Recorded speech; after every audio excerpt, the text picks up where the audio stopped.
তোমাদের সবাইকে জানাই স্বাগত। এখন শীতকাল, আর শীতকাল মানেই কিন্তু একটা দুটো তিনটে ব্ল্যাঙ্কেট কিন্তু আমাদের প্রত্যেকেরই বিছানাতে থাকে।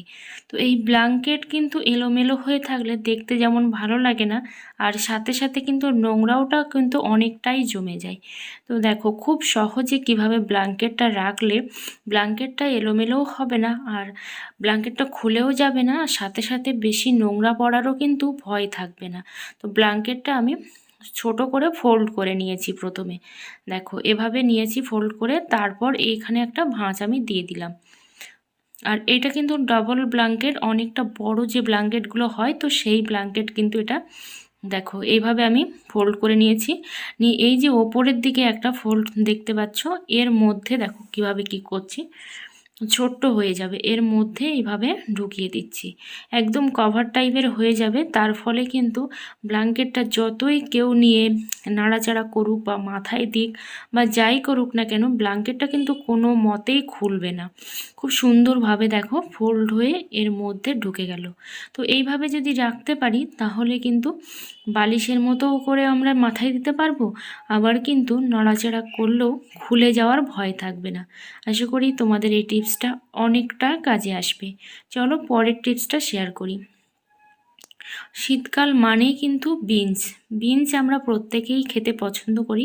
তো এই বিনসগুলো আমি প্রথমে খুব ভালো করে কিন্তু মুছে নিচ্ছি একটা ভিজে কাপড় দিয়ে, কারণ আমি পুরোপুরি ধোবো না, কারণ এটা আমি রেখে দেব সেই জন্য। আর এটা কিভাবে আমি রাখলে প্রায় 10 দিন 20 দিন তার থেকেও বেশি স্টোর করা যাবে। দেখো এখানে আমি একটা নিয়েছি প্লাস্টিকের কৌটো, যে আমরা এয়ারটাইট কন্টেনারগুলো হয়, তো সেই কন্টেনার এখানে নিয়েছি। আমরা অনেকেই হয়তো ভাববো যে যে পলিথিন ব্যাগে কেন রাখছি না। পলিথিন ব্যাগে রাখলে কি হয়, যখন ইলেকট্রিক থাকে না তখন কিন্তু আস্তে আস্তে দেখবে ওর মধ্যে একটা জল জমে যায়। কিন্তু ইলেকট্রিক না থাকলেও এই কৌটার মধ্যে রাখার ফলে কিন্তু জল জমবে না, আর এটা কিন্তু আমাদের অনেক দিন পর্যন্ত ভালো থাকবে। তো অবশ্যই একবার হলো এইভাবে রেখে দেখো। আর সাথে সাথে এটা কিন্তু পাল্লার মধ্যেও রাখা যাবে, কারণ আমরা শুধু ফ্রিজের যে শেলফগুলো আছে সেই শেলফে সব কিছু রাখি, পাল্লায় এক প্রকার আমরা জিনিস রাখি না বললেই চলে। তো এইভাবে তোমরা পাল্লাতে রাখতে পারো। বেড়া যখন আমরা কিনে নিয়ে আসি তখন কিন্তু এই যে বেড়ার হুকগুলো এগুলো কিন্তু নতুন থাকে, কিন্তু বেশ কয়েক মাস ব্যবহার করার পরে দেখবে এইগুলো কিন্তু আস্তে আস্তে জং ধরতে শুরু করে। জং ধরতে যখন শুরু করে তখন কিন্তু এগুলো ভেঙে যায় খুব সহজেই। তখন বেড়াটা নতুন হলেও কিন্তু এই হুক যেহেতু ভেঙে গেছে, কিংবা হুকের যে ঘর সেইগুলো ভেঙে গেছে, সেইগুলো ভেঙে যাওয়ার ফলে কিন্তু আমাদের জিনিসটাকে একেবারেই বাতিল করে দিতে হয়। এটা কিন্তু হয়েই থাকে আমাদের সঙ্গে। তো বুঝতেই পারি না যে এই জিনিসগুলো ঠিক কি করব। তো দেখো এখানে আমি একটা নেল পলিশ নিয়েছি। তোমরা যে কোনো কালার কিংবা কালার ম্যাচিং করে কিন্তু নেল পলিশটা নিতে পারো, কিন্তু আমি যেহেতু আমার এটা পিঙ্ক কালার সেই জন্য আমি রেড কালারের নেল পলিশ দিয়ে দিয়েছি। অতটা খারাপ দেখায় না বা বোঝাও যায় না, যেহেতু এটা ভেতরে থাকে। তো নেল পলিশটা দেওয়ার ফলে এখানে কিন্তু কোনো প্রকার আর জং ধরবে না, যে জং ধরার ভয়টা থাকে, ভেঙে যাওয়ার ভয়টা থাকে, সেটা কিন্তু আর থাকবে না। কারণ জং যদি না ধরে তাহলে কোনো প্রকারই এটা ভাঙবে না। তো অবশ্যই তোমরা এই টিপসটা অ্যাপ্লাই করো, তাহলে জিনিসটা কিন্তু অনেক দিন পর্যন্ত তোমরা পরতে পারবে। যতদিন না ছিঁড়ে যাচ্ছে বা নষ্ট হচ্ছে ততদিন পর্যন্ত কিন্তু এটা তোমরা ব্যবহার করতে পারবে। আশা করি এই টিপসটা তোমাদের অনেকটা কাজে আসবে, আর যদি কাজে আসে একটা লাইক করতে ভুলো না। এভাবে আমি রেখে দেব শুকিয়ে যাওয়া পর্যন্ত। পুরানো পেস্ট আমরা কিন্তু ফেলে দিই, কারণ আমরা ভাবি এর মধ্যে আর কোনো পেস্ট নেই, কারণ এই যে প্যাকেটটা এটা কিন্তু একেবারেই দেখে বোঝা যাচ্ছে এর মধ্যে কিছুই নেই।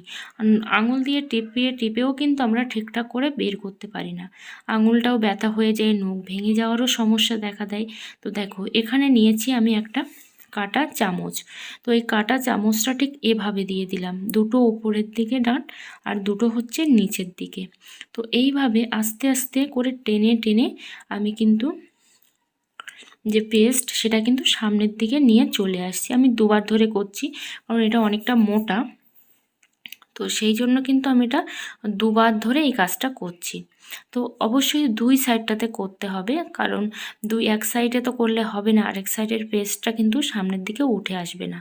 তো সেই জন্য অবশ্যই দুই সাইডে এভাবে কিন্তু করতে হবে। আর যেহেতু কাঁটা চামচ আর পেস্টের যে প্যাকেট এটা অনেকটা পুরু, তো সেই জন্য খুব সহজে কিন্তু এটা সামনের দিকে চলে আসবে, পিছন দিকে আর থাকবে না। তো এইভাবে কিন্তু আমরা অনেকটা টাকা বাঁচাতে পারি, কারণ যেহেতু 4-5 দিনের বেশি এই পেস্টটা হয়ে যাবে, তো সেই জন্য আমরা না কিনে 4-5 দিন কিন্তু এইভাবেই ব্যবহার করতে পারবো। তো দেখো আমি খুলে তোমাদের দেখাচ্ছি কত সহজে বেরিয়ে আসছে। এই যে দেখো কত সহজে বেরিয়ে আসছে, আর এর মধ্যে কিন্তু অনেক পেস্ট যেহেতু এখন আমার লাগবে না, সেই জন্য আমি অল্প করে বের করে দেখালাম। গাজর, আলু এগুলো ছাড়াতে আমাদের কিন্তু অনেকটা সময় লাগে। আবার কি হয়, যখন কেউ থাকে পাশে তার কাছেও দিয়ে দিই ছাড়াতে। তো এই রকম করে, অথবা আমরা কিন্তু ছুরি দিয়েও কিন্তু ছাড়াই। কিন্তু দেখো আমি কিন্তু ছুরি দিয়ে ছাড়াচ্ছি না, আমি কিন্তু এখানে নিয়েছি একটা চামচ, কাঁটা চামচের সাহায্যে দেখো এইভাবে আমি খুব সহজে কিন্তু ছাড়িয়ে নিচ্ছি। তাহলে আমাদের বাড়িতে কিন্তু অনেকটাই কাঁটা চামচ থাকে, মিনিমাম তো 4-5টা থাকে। তো 4-5টা কাঁটা চামচ যদি 4-5 জনের কাছে দেওয়া যায়, কিংবা এমনি নর্মাল চামচ দেওয়া যায়, তাহলে কিন্তু সবাই মিলে এটাকে ছাড়িয়ে দিতে পারে। অন্তত সবসময় তো আর একটা দুটো ছাড়ানো হয় না, অনেকগুলোই মাঝে মধ্যে ছাড়ানো হয়। তাহলে সবাই মিলে ছাড়ালে তাড়াতাড়ি হয়ে যায়। তো দেখো আলুটাও কত সহজভাবে কিন্তু আমি ছাড়িয়ে নিচ্ছি। আর এখন যেহেতু নতুন আলু, এইভাবে ছাড়াতেই সবথেকে বেশি কমফোর্টেবল মনে হয়। বড়ি দিয়ে কিন্তু এই আলুগুলো ছাড়ানো যায় না খুব সহজে। তো এইভাবে যদি আমরা করে নিই, সবাই মিলে যদি কাজগুলো ভাগাভাগি করেও করে নিই, তাহলে সময়টাও আমাদের অনেকটা সেভ হবে, আর আমরা কিন্তু অনেকটা কাজ একসঙ্গে করে ফেলতে পারবো। তো আমি এখানে গাজর, আলু ছাড়িয়েছি, তোমরা কিন্তু এখানে মূলো, তারপর আরও অনেক জিনিসপত্র কিন্তু ছাড়াতে পারো এইভাবে। আমরা অনেক সময় যে কৌটার মধ্যে বিস্কিট রাখি কিংবা চিনি রাখি, দেখবে অনেক সময় সেই কৌটাটা আর আর টাইট হয় না। অনেক সময় এটা কিন্তু হয় ভালো কৌটা, অথচ কিন্তু টাইট হয় না, তখন আমরা সেটা ফেলে দিতে পারি না, কারণ সেই কৌটাটা অনেকটা ভালো নতুন, তো সেই জন্য ফেলে দিতে পারি না। কিন্তু তার ফলেও কি হয়, হাওয়া ঢুকে যায়, তারপর পিঁপড়ে ঢুকে যায়। হাওয়া ঢুকে গেলে যদি বিস্কিট রাখি, সেগুলো কিন্তু একেবারেই ঠান্ডা হয়ে যায়, বা অন্যান্য খাবার দাবার রাখলেও কিন্তু ঠান্ডা হয়ে যায়। তো এখানে আমি নিয়েছি একটা সেলোটেপ। তো এখানে তোমরা ছোট সেলোটেপ নিতে পারো, আমার সেলোটেপটা যেহেতু বড়, তো সেই জন্য কিন্তু আমি মাঝখান থেকে এভাবে চিরে নিচ্ছি। তোমাদের সেলোটেপটা ছোট হলে তোমরা ছোট সেলোটেপ দিয়ে কিন্তু এই কাজটা করতে পারো। দেখো এইভাবে সেলোটেপটা আমি এর গায়ে কিন্তু মেরে দিচ্ছি, তার ফলে কি হবে, যে ঢিলার ছিল সেই ঢিলাটা কিন্তু আর থাকবে না, ঠিক আছে, টাইট হয়ে যাবে কিন্তু। দেখো এভাবে আমি সব দিকেই কিন্তু মেরে দেবো, সব দিকে এইভাবে আমি মেরে দেব, তার ফলে কিন্তু যে ঢিলা ভাবটা কিন্তু একেবারেই চলে যাবে। আর আমাদের নতুন করে আর কৌটা কেনার প্রয়োজন পড়বে না, আমরা এই পুরানো কৌটা দিয়েই কিন্তু চালিয়ে নিতে পারবো। দেখো একদম টাইট হয়ে গেছে, আর কিন্তু হাওয়া ঢোকার কোনো রকম ভয় নেই।